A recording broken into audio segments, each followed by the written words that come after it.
So I want to go over a few things and we'll answer your questions about Hurricane Dorian and the city's preparations. But first, just a few overall comments.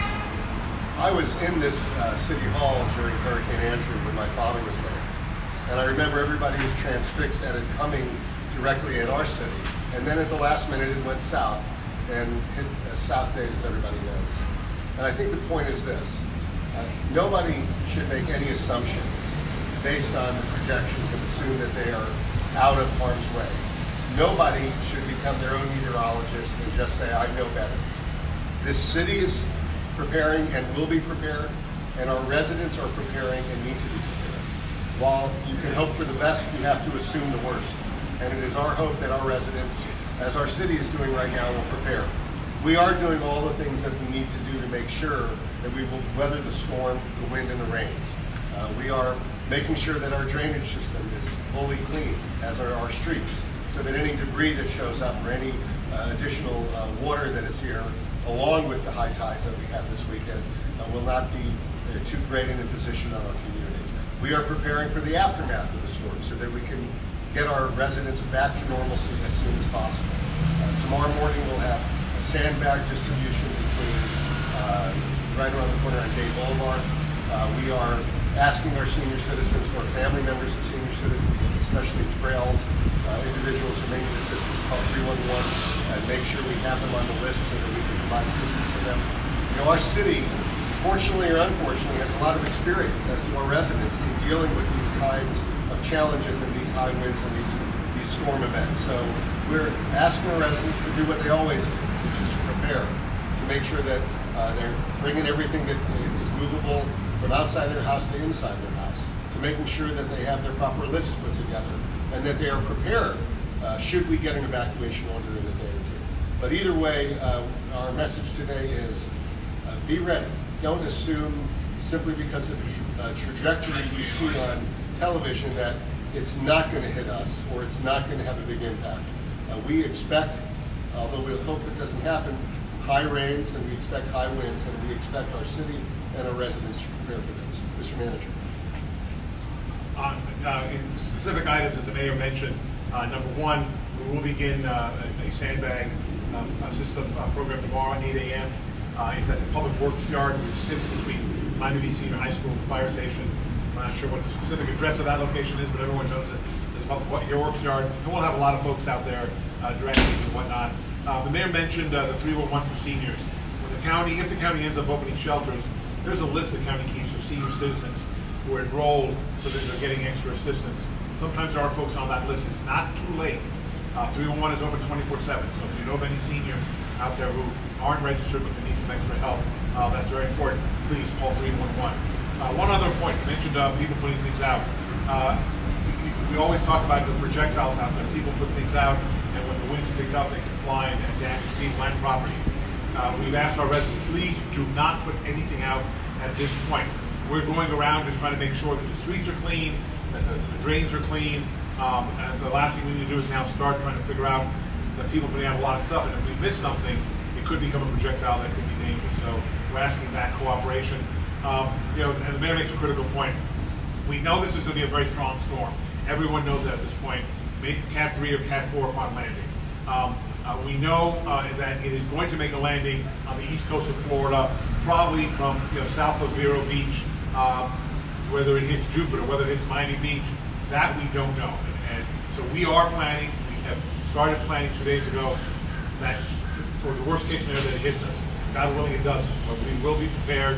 We've been working on our buildings for 2 days, and we're encouraging our residents, don't wait till the last minute, have your plans ready, so that in case it does arrive, and the Mayor Jimenez declares state of county emergency and evacuations and whatnot, you're ready to do the things that need to be done. We are, and we'll work with our residents in that scenario. Then we'll take any of your questions. Mayor, last in Irma, our last experience, were there any lessons learned because of the causeways were closed outdoors, the mess the roads were? What lessons did you learn from a couple years ago employing this year? I remember it well because I was one of those residents trying to come home. It's something you have to realize is that after a storm, the only thing that's going to guide our decision to open up the causeways and bring residents back home is going to be the safety of our streets. If they're navigable, if there aren't dangerous wires everywhere, we'll open things up. Obviously, first we're going to let folks from emergency management in. We'll let our residents back in. Businesses that need to be open for our residents will be let back in. But if we do get an evacuation order, people should honor it and leave. But they should fully expect that they will be coming back as soon as it is safe to come back to the city. So we're not going to change our view of that. The only thing that's going to matter is the health and safety of our residents. And as soon as they can safely return to the city, the causes will be open. I urge residents not to return before they get that green light, if that happens. Now, I want to stress, there's been no evacuation order yet, so I don't want anybody to think that's happened. But if it does, certainly we're going to be very careful about and make sure safety is the main thing. How are you preparing for the pretty tight situation? Well, everybody knows it's going to be high tide, a very high tide this weekend. And it's also been pretty wet over the last week, including this morning. I took my kid to school and I could see water on the streets because of this huge rain we got. So we got wet streets and a high tide, and we expect more rain is going to come. So one of the things as the manager pointed out is we're clearing out our drains. We're making sure that the drainage system in the city, the stormwater system, is fully operational and clear of any debris. We're cleaning our streets now so that whatever dirt and shrubbery and other debris comes because of the storm isn't adding on to other debris that was pre-existing. We're doing all we can to make sure that those things happen. Listen, there's going to be water. There's going to be a high tide. Our residents have seen that. And no pump system can fully handle all the water that comes in the high tide with a very vigorous storm that's a wet storm. That said, we are here to minimize the damage and to make sure that as soon as the storm event is over, we can return to normalcy. The most important thing for us is to get our residents feeling like it's their city again and that the storm has not had an impact on them more than a few hours or days. A couple of things we're doing. Obviously we've only really partly built out our system. A lot of the city still has not been converted.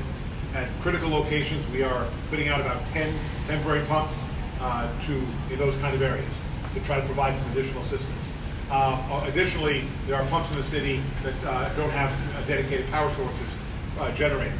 So we're putting out right now 16 generators, temporary generators at those locations to assist our current system. The mayor makes a critical point.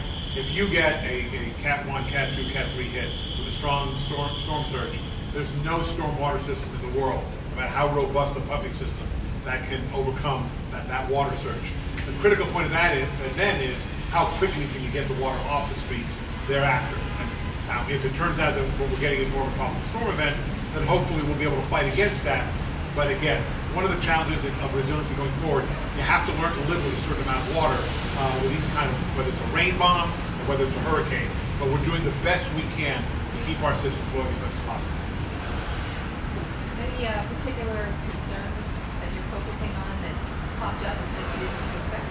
Well, I'll tell you this. I was at the manager ran a REOC meeting this morning with all the department heads and all the folks dedicated to it. And I've been to a few of them already, and I've been to others in other capacities. And I had a lot of confidence, frankly.